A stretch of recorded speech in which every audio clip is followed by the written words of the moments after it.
रेल्वेच्या संदर्भात अधिवेशनामध्ये तुम्ही प्रश्न मांडला होता. शिर्डी मार्गे रेल्वे जाते, त्या संदर्भात नक्की भूमिका काय आहे? अतुल शेटने पण त्या संदर्भात भूमिका स्पष्ट केली होती की या मार्गेच व्हावी.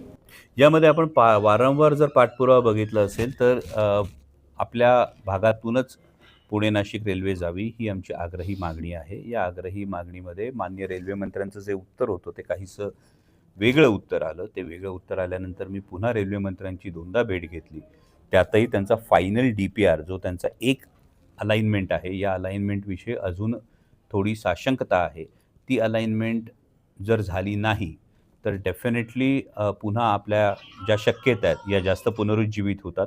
यामध्ये माननीय रेल्वे मंत्र्यांनी जो महत्त्वाचा मुद्दा सांगितला तो GMRTचा मुद्दा सांगितला की GMRTने डिपार्टमेंट ऑफ ॲटॉमिक एनर्जीला, म्हणजे मी आपल्याला हवं तर ते जे उत्तर आहे संसदेतलं मंत्रालयाचं ते उत्तरही आपल्या सगळ्यांसाठी उपलब्ध करून देऊ शकेल की GMRTमध्ये एकूण 29 देशांचा स्टेक आहे.